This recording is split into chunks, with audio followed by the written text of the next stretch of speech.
Okay, why is no one talking about this book? Because this was phenomenal. I enjoyed it so much. I've read a couple of other books by the Brontë sisters like Wuthering Heights, Villette, Jane Eyre. This is my favorite from what I've read so far. First of all, this edition is a Chiltern Classics edition from this novel, so should you be interested, there you go. Let me first tell you about the structure of this video. I'm going to start with telling you a little bit about Anne Brontë herself. I'm going to dive into the history of the 19th century because this novel is taking place during this time period. I'm going to be telling you some information about the novel, and then of course I'm going to share my personal opinion, but you already know that it blew my mind, so spoiler. By the way, there will be no spoilers, so you are safe to watch the entire video if you haven't read the novel yet. Let me tell you a bit about the author herself first.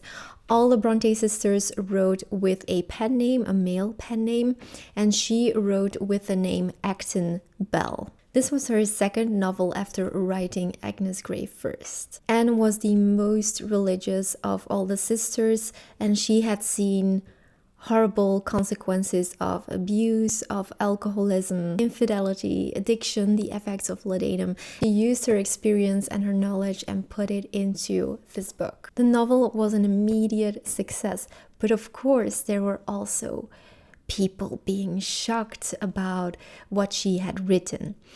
And the novel is taking place in the 19th century of England, specifically the countryside of Yorkshire. It's about a woman, Helen, and she goes to live at Wildfell Hall, and all the people are gossiping about her past, and Helen's secrets are slowly revealed to the reader about the reason why she left and so on. The novel starts with our male protagonist, Markham, and he is intrigued by the new tenant of Wildfell Hall, and he likes Helen a lot. And Helen, at a certain point, very early in the novel, gives Markham a diary. And this diary is telling about her past and everything that has happened. So it switches to an epistolary novel, and we leave Markham's perspective to learn about what has happened to Helen. There's a tiny part of Markham's perspective in the beginning and a tiny part at the end of the novel, but most of the novel is just Helen's perspective. It is considered the first feminist novel because Anne tells us about how women were abused and could be caught in an unhappy marriage with no way to escape. You don't need any background information to start reading this novel. It is very easy to get used to the writing. It is very, I want to say simple, but it's a classic, it's beautiful. But this is just a perfect beginner's novel for people who want to dive into classic literature. It is such a good start. And it really baffles me that this novel is so forgotten. Like I saw someone write in a review that if the other Brontë sisters weren't as popular as Anne, that Anne would have long been forgotten. I highly disagree. It's my favorite from all of the Brontes that I've read. So I cannot believe that someone would say that this novel would be forgotten. But at the same time, it's so weird that so little people are talking about this. Now, about the 19th century of England. Women were supposed to be at home, taking care of the husband, being virtuous, taking care of the children. And leaving your husband was against the law. It was scandalous. You just didn't do it. This novel challenged all these expectations, which is why it was labeled the first feminist novel. Religion was, of course, a very important part of Victorian society. And you really notice how religious Anne was because it really shines through in this novel. Helen is a very pious religious person.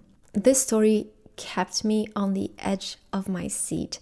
I normally read multiple books at the same time, but while reading this one, I didn't feel the need to to start reading other books. I just wanted to go on with this one and see what happened. The characters are so well developed. They feel so realistic. Their dialogue, their actions, everything is just perfect. I felt so many emotions, especially anger. Anger about the injustice and about the position that Helen found herself in. And I must say, she was a perfect main character because I was also annoyed at her. She is very religious, and this made her take certain actions that frustrated me. But it was okay. I could forgive her easily because it so fitted her character, and it was believable. Like, it was just her. And I think that's brilliant. Like, you disagree with certain things that a character does, but it feels so right that you just go along with it. Helen is a strong, independent, courageous woman, and I cannot believe it has been written in this time period. It's phenomenal. Motherhood is also an important thing in this novel because Helen is a mother. She's protecting her son from her husband, from, becoming like his father. And that's a really touching part of this story. She has these values that she keeps no matter what. I must say it has become one of my favorites. It's beautifully written, but not so much so that I have marked a lot of quotes, but in this way that it's just beautiful and realistic. Here are some quotes that I marked. My affections not only ought to be founded on approbation, but they will and must be so, for without approving I cannot love. It is needless to say I ought to be able to respect and honor the man I marry, as well as love him, for I cannot love him without. So set your mind at rest. This has been written in the 19th century. He knows he is my son, but when he chooses to withhold his light, he would have my sky to be all darkness. He cannot bear that I should have a moon to mitigate the deprivation. There is always a chance of death, and it is always well to live with such a chance in view. Beauty is that quality which, next to money, is generally the most attractive to the worst kinds of men, and therefore it is likely to entail a great deal of trouble on the possessor. I also did a video on Villette by Charlotte Brontë, so if you're interested, go and check that one out, and I will see you next week.